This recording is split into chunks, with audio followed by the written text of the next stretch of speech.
ini kita akan mendiskusikan soal kaitan dengan ilmu, dengan kaitan akhlak dengan kemudahan orang menuntut ilmu. Tema ini menarik karena akhlak itu berada di posisi tertinggi.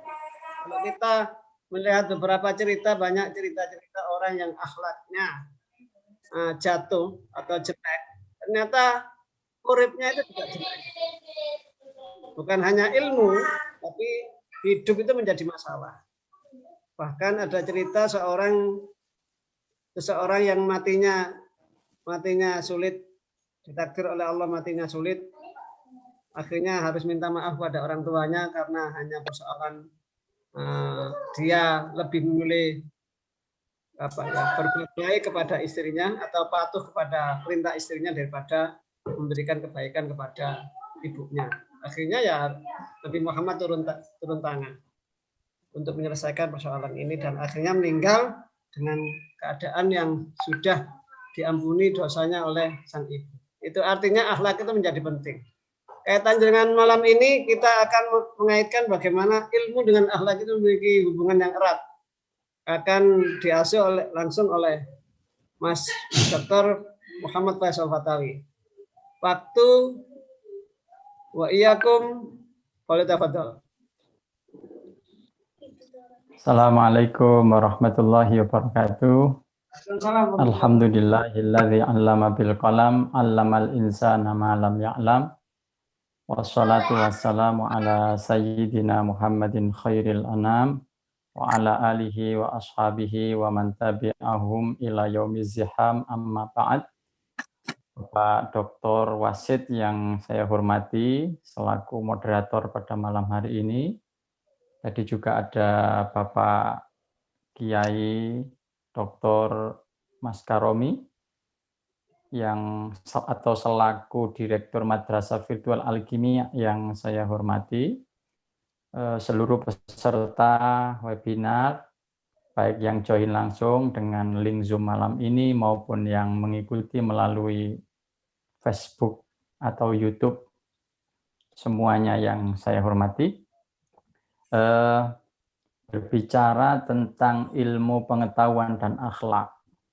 Ini kalau boleh saya katakan bahwa akhlak itu setidaknya atau seharusnya mendasari ilmu. Jadi tanpa akhlak, ilmu itu tidak ada artinya apa-apa. Jadi sekali lagi, akhlak ini adalah basis utama yang harus dijunjung tinggi. Islam ketika disiarkan, ketika diturunkan oleh Allah melalui malaikat Jibril kepada Rasulullah Shallallahu Alaihi Wasallam, itu yang misi yang utama adalah akhlak. Jadi bagaimana seorang nabi, Nabi Muhammad, atau Nabi Adam, Nabi Yusuf, dan nabi-nabi yang lain itu diutus ke muka bumi kepada umatnya masing-masing itu karena untuk memperbaiki akhlak. Satu hadis yang sangat populer, innama bu'itsu liutammima makarimal akhlak. Jadi aku ini hanya diutus untuk menyempurnakan akhlak. Ketika Nabi Musa diutus untuk mengingatkan Fir'aun, sebetulnya Fir'aun itu orangnya pintar. Orang nggak mungkin sekelas Fir'aun tidak pintar kemudian dia menjadi raja, nggak mungkin.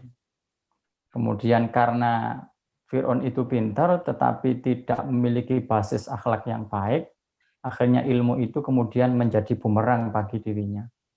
Oleh karena itu kemudian Nabi Musa diperintahkan idhab ila fir'auna innahu tagha. Kira-kira seperti itu dalam Al-Qur'an. Nah, saya melihat bahwa akhlak itu basis utama yang menjadi objek dakwah para nabi. Sebagaimana tadi khususnya Nabi Muhammad yang tadi di dalam hadis disebutkan innama bu'itsu liutammima makarimal akhlak. Nah, kalau kemudian misalnya Imam Qadhi Abdul Jabbar di dalam kitabnya Ushulul Khamsah itu menuliskan di antaranya begini, kalau Nabi Isa itu diutus kepada umatnya karena waktu itu kedokteran maju. karena kemudian Nabi Muhammad itu diutus ke muka bangsa Arab jahiliyah saat itu adalah salah satunya adalah karena waktu itu tradisi berbahasa atau kemajuan linguistik dan sastra itu luar biasa terjadi. Tetapi sekali lagi bukan itu tujuannya. Artinya ketika Qadhi Abdul Jabbar mengatakan seperti itu, maka ketika Nabi Isa itu harus berhadapan dengan masyarakat yang sangat saintis, ahli kedokteran, kedokterannya sudah maju, tetapi ilmunya maju, tetapi kemudian di sana masih ada persoalan akhlak. Begitu juga ketika Rasulullah Shallallahu Alaihi Wasallam itu diutus ke waktu itu adalah di tanah Hijaz itu, sebetulnya ilmu pengetahuan sudah maju. Salah satu bentuknya adalah ilmu linguistik atau kesastraan itu sangat maju. Maka kemudian Nabi pun tetap diutus untuk menyempurnakan akhlak umat-umat yang ada di sekeliling beliau. Bilughati qaumi, jadi menggunakan bahasa kaumnya. Nah, kemudian Al-Quran turun dengan menggunakan komunikasi bahasa Al-Quran yang kemudian kecanggihannya itu melebihi dari kemajuan ilmu atau praktek berbahasa atau bersastranya orang Arab. Tetapi bukan itu. Itu adalah sarana komunikasi untuk menyampaikan pesan-pesan keagamaan. Tetapi sekali lagi, pesan utama yang sebetulnya ingin disampaikan oleh para nabi itu adalah bagaimana kemudian akhlak ini menjadi basis untuk menjalankan kehidupan, termasuk juga basis untuk mengimani kepada Allah Subhanahu wa Ta'ala. Nah, oleh karena itu, kalau kita bicara dalam konteks akhlak dan ilmu pengetahuan, Imam Az-Zarnuji itu mengingatkan kita begini. Ini bisa dibuka di kitab Ta'limul Muta'alim. Yai Wasid, Yai Karomi ini mungkin sudah khatam berkali-kali tentang Ta'limul Muta'alim. Kalau saya hanya sekali saja seingat saya. Itu di situ ada bunyi pernyataan begini, ma wasola man wasola illa bil hurmati. Jadi seseorang itu tidak akan bisa mencapai sesuatu yang dituju kecuali dengan di dalam dirinya itu ada akhlak untuk menghormati guru, menghormati orang yang berilmu, menghormati anaknya guru dan seterusnya. Wa masakoto man sakoto illa bitarkil hormati. Dan orang itu tidak akan jatuh kecuali kalau orang itu kemudian sudah meninggalkan basis akhlak yang disebut dengan menghormati orang. Ini artinya bahwa Imam Az-Zarnuji itu sebetulnya mengingatkan kita bahwa di dalam mencapai ilmu, dalam konteks Ta'limul Muta'alim, orang itu tidak akan bisa memperoleh pengetahuan dengan sempurna ketika orang itu tidak memiliki basis akhlak yang baik. Atau bahkan misalnya, kalau toh ada orang yang itu mendapatkan ilmu pengetahuan, maka orang ini tidak akan bisa menjadi baik dengan ilmunya tanpa memiliki basis akhlak yang baik. Nah, kemudian begini, saya pernah membaca sebuah buku, ya. Di buku itu dijelaskan begini, ada sebuah syair Arab yang bunyinya itu begini, lau kana fil ilmi dunat tuqa syarafun. Jadi andaikan ilmu tanpa ketaatan, tanpa ketakwaan itu mulia, lakana asyrafu khalqillahi iblisa. Tentu iblis itu menjadi makhluk Allah yang paling mulia. Kenapa? Karena iblis itu adalah makhluk Allah yang tidak bodoh. Iblis itu lebih pintar ketimbang kita. Tetapi iblis itu tidak mulia. Iblis itu bukan termasuk makhluk Allah yang paling mulia.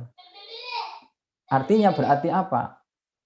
Kalau toh iblis itu punya kemampuan, punya ilmu pengetahuan, tetapi karena dia tidak memiliki basis akhlak atau tadi itu, maka dia tidak kemudian disebut sebagai makhluk Allah yang paling mulia. Jadi seandainya ilmu itu tanpa ketakwaan itu kemudian dianggap kemuliaan, maka sebetulnya iblis itu adalah makhluk Allah yang paling mulia. Kemudian puisi itu dilanjutkan begini, wala tahsabannal ilma yanfa'u wahdah. Kamu jangan pernah menganggap, kamu jangan pernah berasumsi bahwa ilmu itu satu-satunya yang bisa memberikan manfaat. Malam yutawwiji rabbuhu bi khallaqin. Sejauh atau selama Tuhan seseorangnya itu, Tuhannya seorang hamba itu tidak menghiasi dirinya dengan akhlak-akhlak atau dengan basis akhlak yang baik. Nah, ini kita diingatkan melalui puisi Arab ini bahwa sebetulnya ilmu pengetahuan itu kalau kemudian tidak didasari dengan basis akhlak yang kuat, maka itu baik. Jadi itu tadi ya.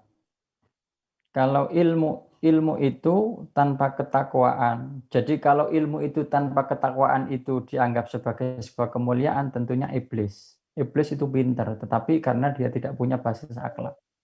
Nah, saya jadi teringat ketika saya termasuk yang kemarin mengampu kitab Taisirul Khalaq itu, Imam Al-Mas'udi itu di awal mengingatkan kita bahwa basis akhlak yang pertama kali harus kita tanamkan itu adalah at-tuqa.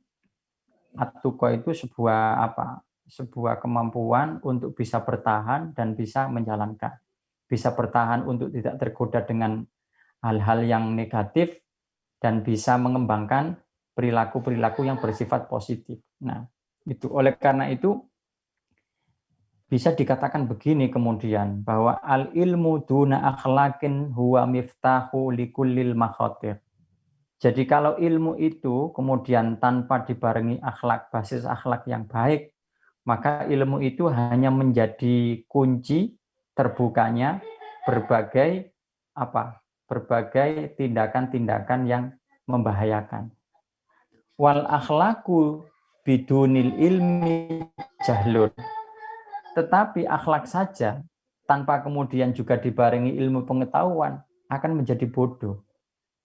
Akan menjadi bodoh karena Karena ilmu itu adalah Kalau di dalam filsafat itu adalah madatun fikriyatun. Jadi sebuah materi yang hanya bersifat abstraktif di dalam pikiran kita, intelligible.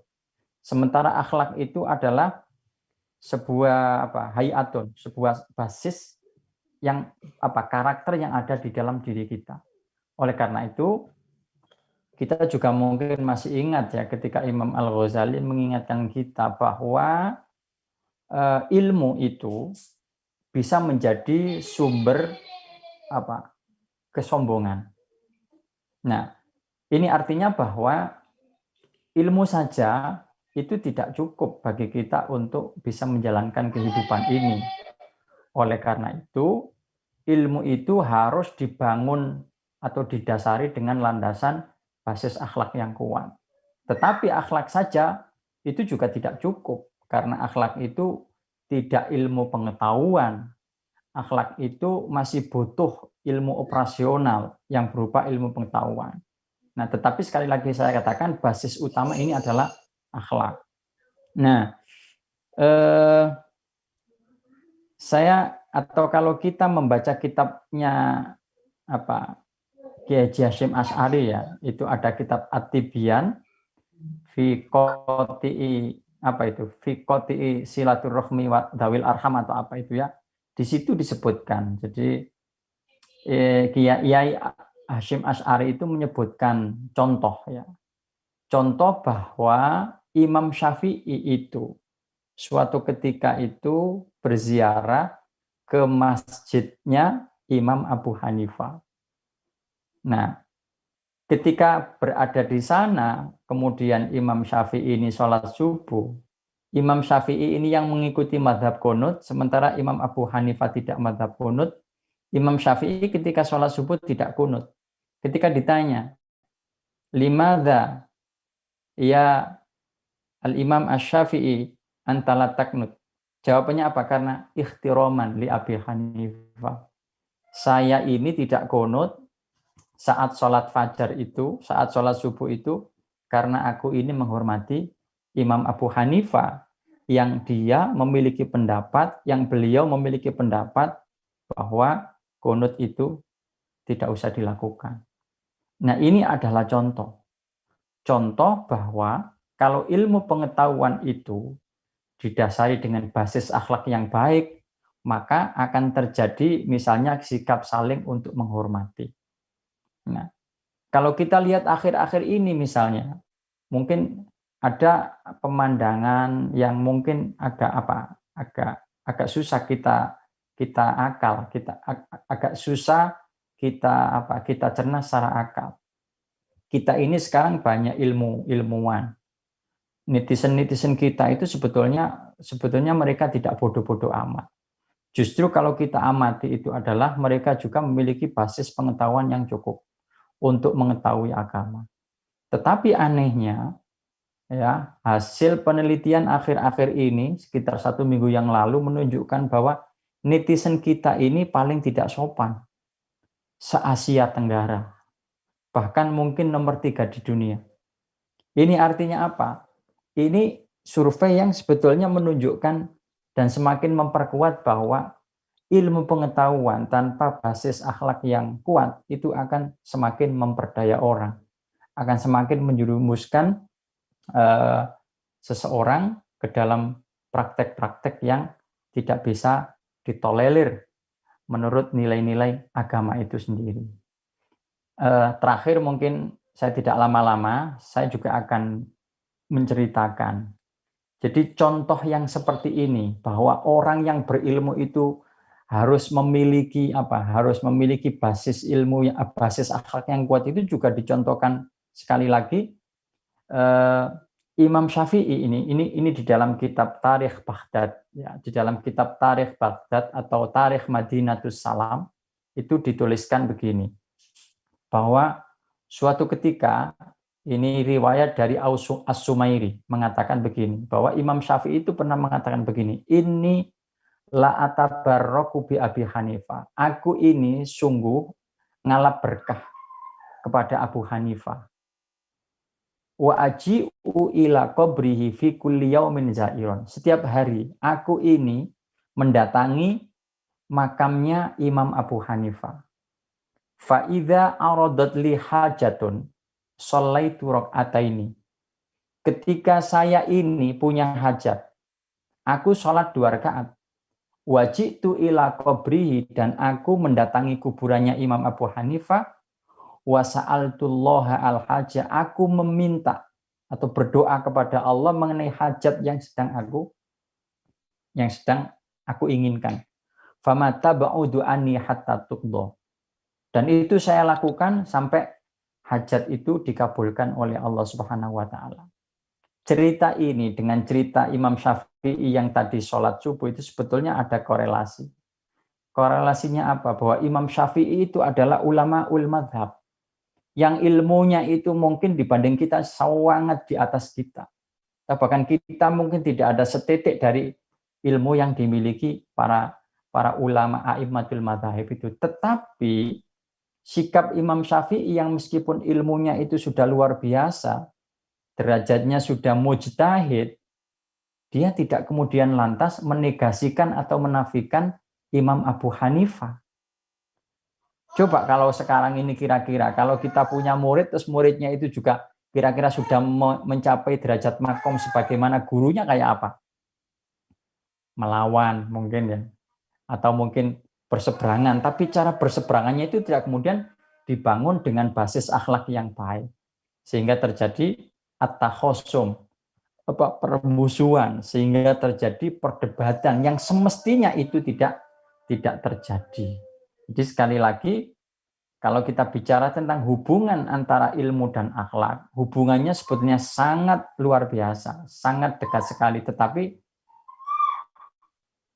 akhlak tetap menjadi basis yang harus bisa menjadi pondasi kuat bagi orang yang memiliki ilmu pengetahuan. Kita bisa banyak, ilmunya bisa tinggi sekali, tetapi kemudian karena kita tidak punya basis akhlak yang baik, yang terjadi ya bisa saja kemudian kita menyelewengkan ilmu itu sendiri. Ilmu itu kita gunakan untuk menipu orang. Ilmu itu kita gunakan untuk apa? Untuk melakukan tindakan-tindakan yang secara norma-norma agama itu tidak dibetulkan. Jadi mungkin ini yang saya sampaikan, dan ini bukan webinar ya, tapi ini mungkin diskusi bersama. Saya masih banyak kekurangannya. Jadi kalau nanti ada pertanyaan atau diskusi lanjut bisa kita sampaikan. Tetapi setidaknya beberapa yang saya sampaikan tadi itu bisa kita pahami, dan itu memiliki basis cerita yang real itu. Jadi di dalam kitab tadi saya katakan di Tarikh Baghdad itu adalah sebuah kitab sejarah awal yang memiliki pengaruh luar biasa terhadap model-model sejarah pada fase-fase berikutnya. Dan di situ ketika berbicara tentang bagaimana santunnya penduduk Baghdad, maka di situ diceritakan. Jadi sampai seperti Imam Syafi'i itu loh, kebaikannya penduduk Baghdad itu. Bahkan di bagian awal itu dikatakan, kalau ente mau pergi ke kota mana, maka kamu tidak akan pernah menemukan kota yang sebaik dan seindah Baghdad. Baghdad itu menurut kitab Tarikh Baghdad ini disebut sebagai Baldatun Thayyibatun wa Rabbun Ghafur. Karena apa? Karena Baghdad ini penduduknya luar biasa. Terkenal dengan santun, ulamanya juga santun, para ilmuwan ahli hadisnya juga santun.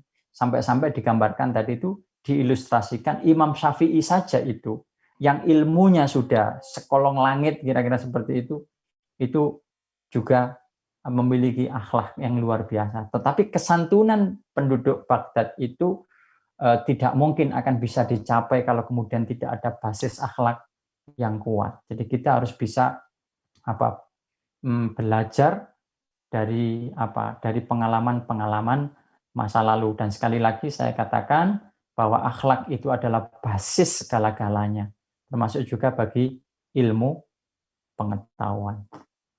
Kurang lebihnya mohon maaf. Assalamualaikum warahmatullahi wabarakatuh. Waalaikumsalam warahmatullahi wabarakatuh. Selamat ada Dr. Suis Qaim Abdullah, Pak Faisal. Pak Suis itu kelihatannya tambah gemuk ini, jarang keluar. Tambah kurus.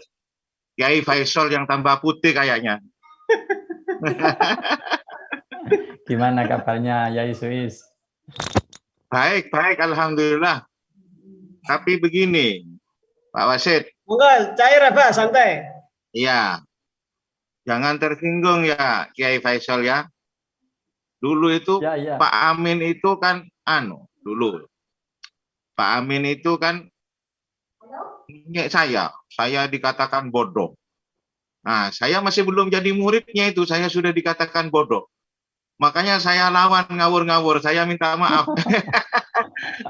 Nah, apa yang dikatakan jenengan itu, yang disampaikan itu memang segala-galanya akhlak itu. Karena memang hadisnya itu al-adabu summa al-ilmu. Nah, kalau dalam pemikiran Islam itu, Al-Quran dan hadis itu melahirkan ahkam.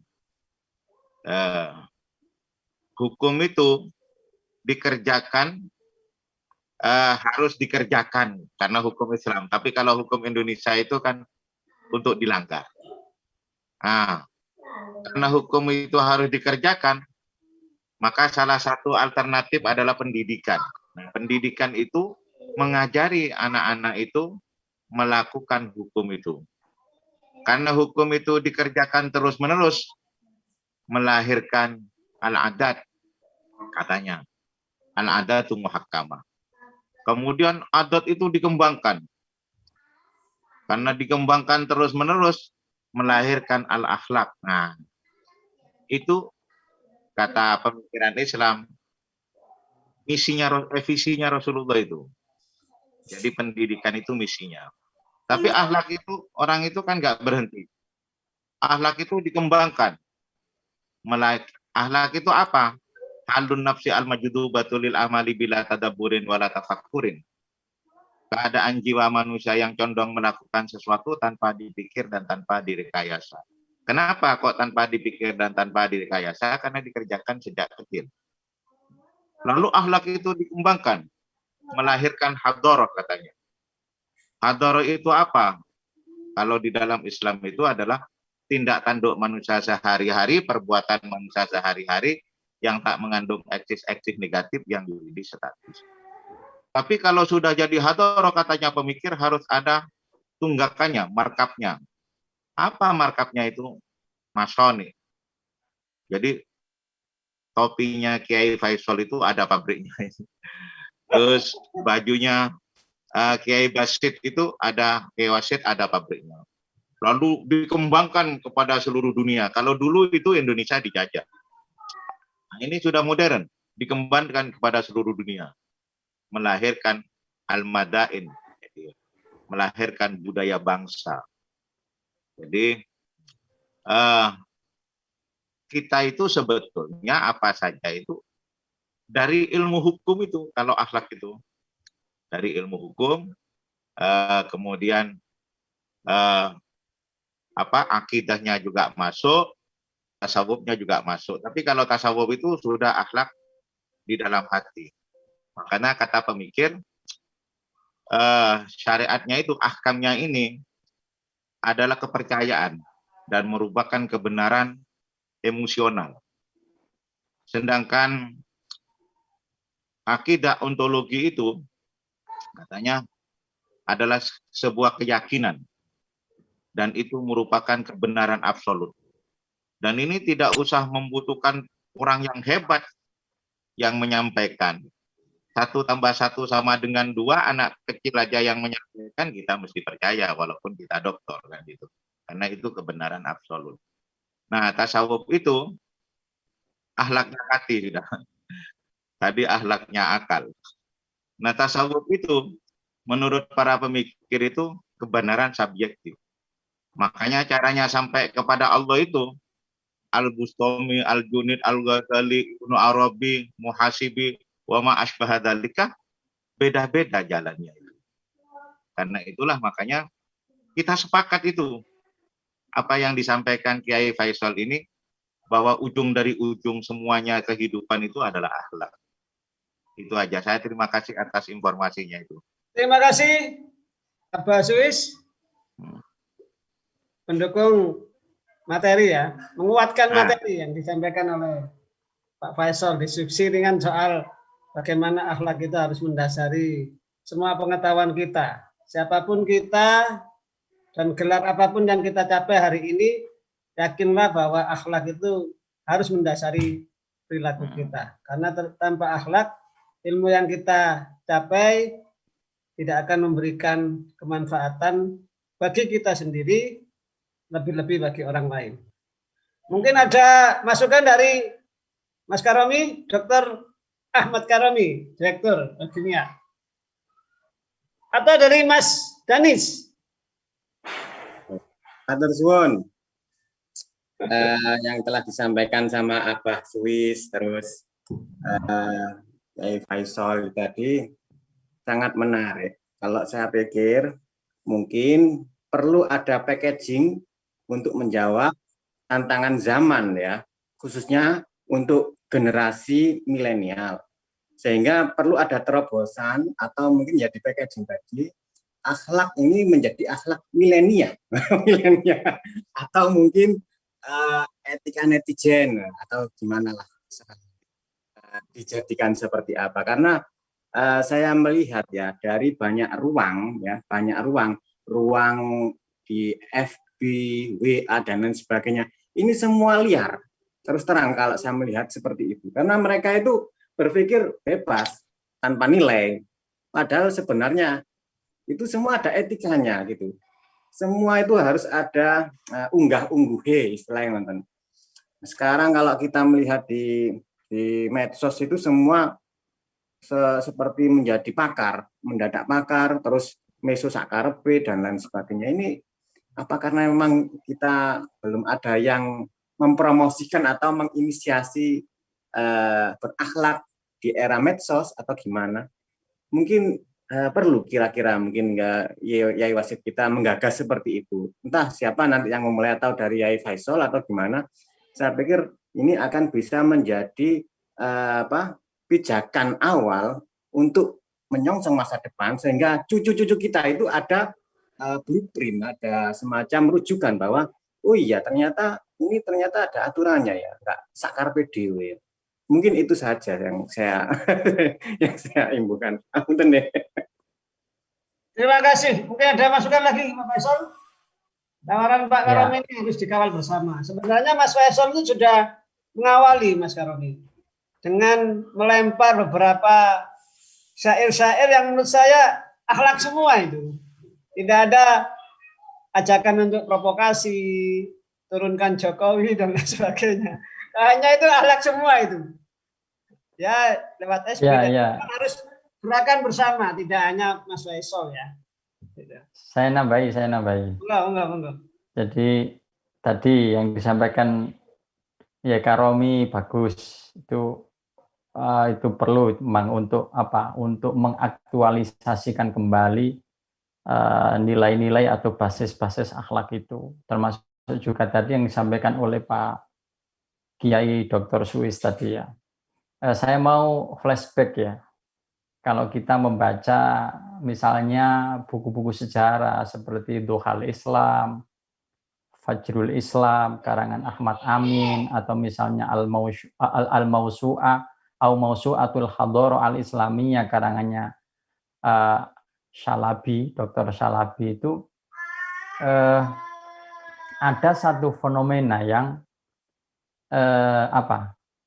yang itu muncul akibat respon terhadap satu tren yang terjadi pada waktu keislaman abad tengah. Jadi kalau kita membaca sejarah itu akan ada satu kata kunci yang disebut dengan adabul jadal. Jadi etika berdebat. Nah, ini sampai muncul ada kitab namanya Adabul Jadal. Kitab ini muncul menurut saya kalau kita membaca sejarah itu karena memang abad pertengahan itu diskusi terbuka di masjid-masjid, atau ada andiyah, namanya andiyah itu kayak halakoh-halakoh kalau bahasa sekarang itu, kalau bahasanya orang nadi, jamaknya andiyah itu. Jadi misalnya yang pertama kali mencetuskan istilah majas itu Muqatil bin Sulaiman. Itu duduk di masjid, kemudian ada banyak orang, kemudian terjadi dialog. Nah, ketika Muqatil bin Sulaiman ini, seorang Mu'tazilah ini ditanya terkait dengan ayat ka'annaha ru'usus syayatin, kemudian Muqatil itu menjawab, itu adalah majas.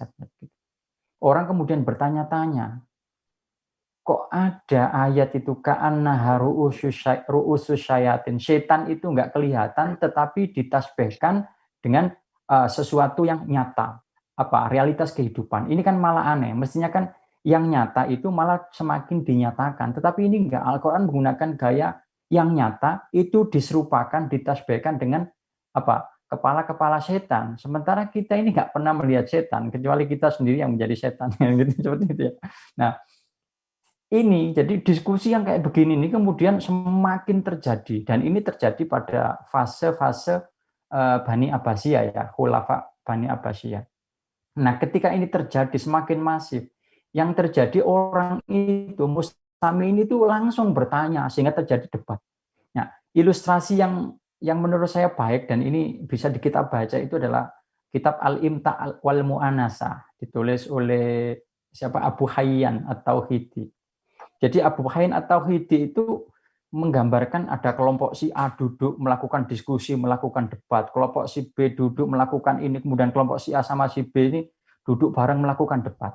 Sehingga kemudian para ulama ketika itu merasa penting untuk mengatur kira-kira seperti itu ya. Gelisah, ini kok debat itu kan. Kira-kira ya dulu itu sudah ada kata-kata waihak, matamu, kayak gitu sudah ada sebetulnya kira-kira. Nah, tetapi kemudian ulama itu karena merespon itu, maka lahirlah buku-buku ada Adabul Jadal. Nah, kalau sekarang ini kita amati ya, karena dengan ruang virtual yang sudah sangat terbuka, siapapun di genggamannya itu ada ruang virtual, asalkan ada pulsanya, asalkan ada wifi-nya atau sinyalnya, orang itu bisa masuk. Bahkan otoritas keagamaan itu yang dulu hanya dipegang oleh orang-orang yang alim, orang-orang yang pintar ngaji, itu sekarang sudah pudar. Artinya sekarang ini siapapun bisa mengklaim dirinya itu pintar, asalkan dia punya buzzer yang banyak gitu kan, menyampaikan apapun, kemudian di situ ada ayat-ayat, apalagi dia nggak bisa membaca ayat, yang penting adalah Quran surat Al-Anfal ayat sekian dibacakan terjemahnya, itu sudah pede orang seperti itu.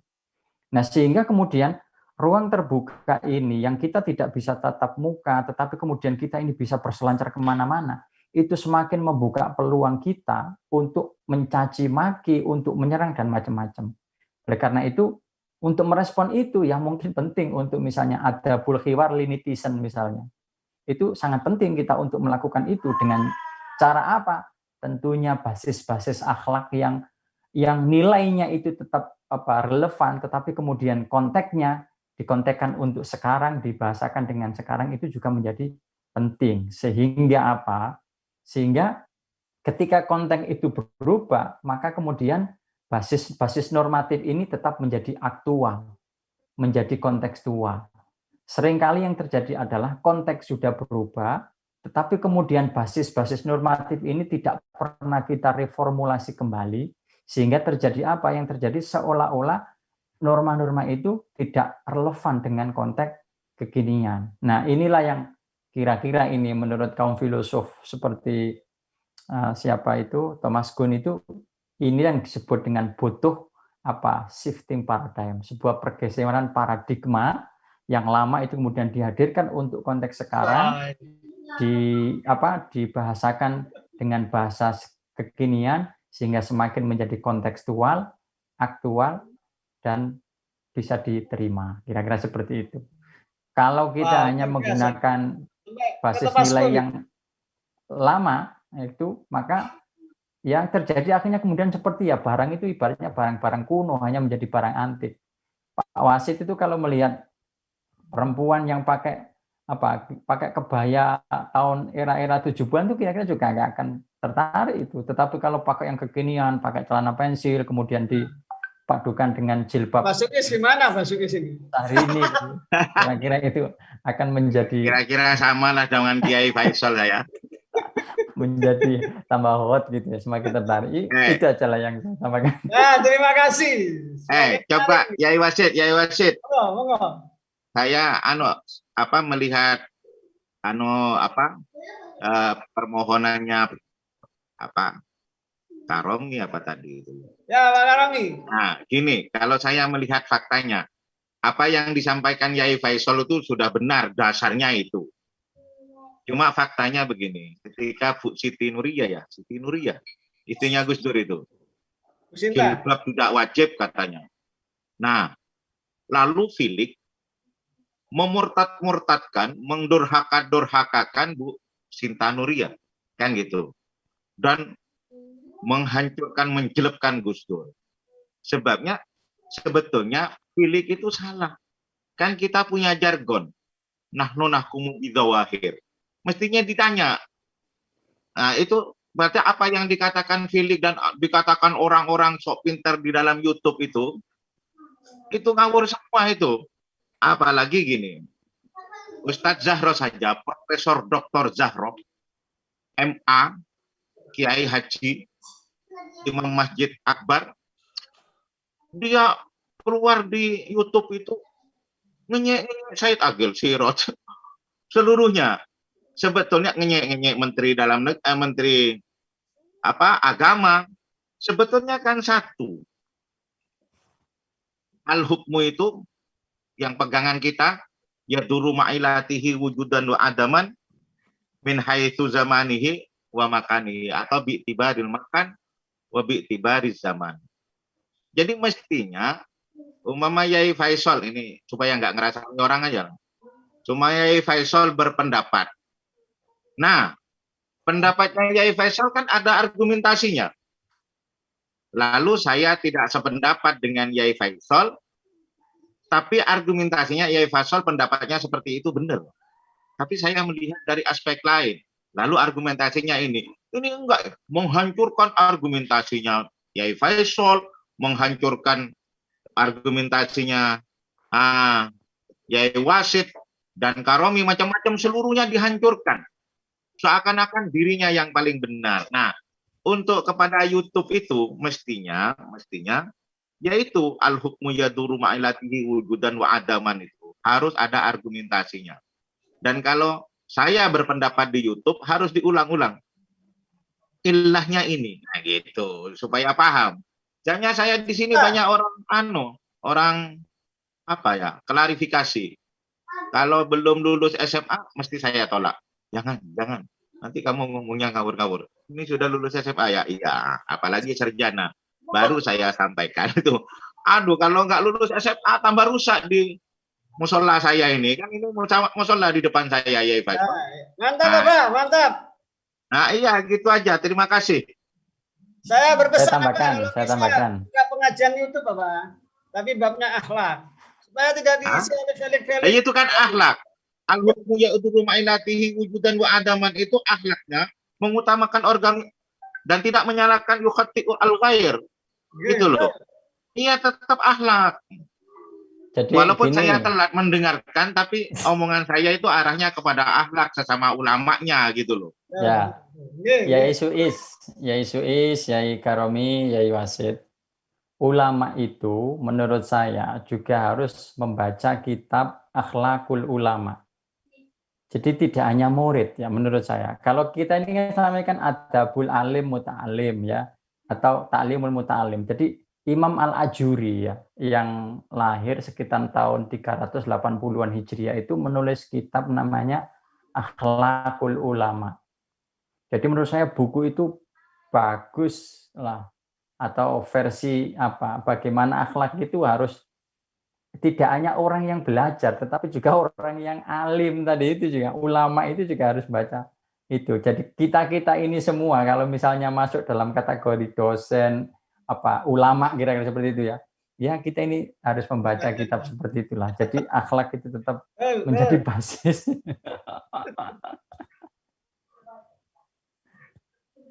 Bagaimana Pak Karomi? Yai Faisal.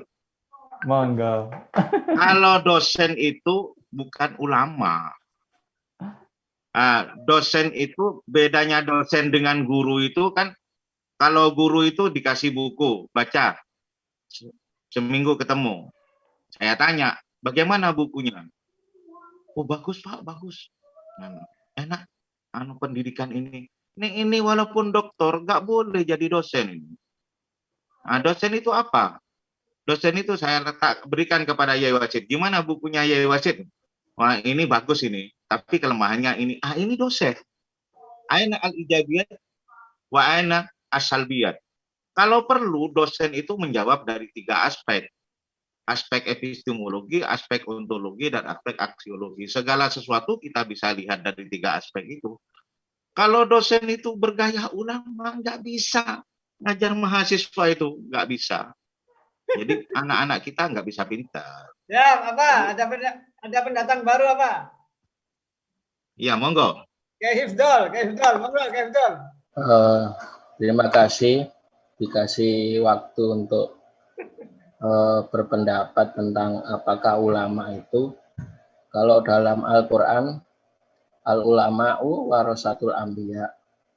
Di dalam penafsiran, kalau ulama itu melanjutkan tadi, yaitu hadis atau apa, intinya dalam hadis itu innama yakhsyallah min ba'dil ulama. Nah, tapi dalam artian dosen ini, di Pak Suis Abdullah itu, kenapa dosen itu bukan ulama?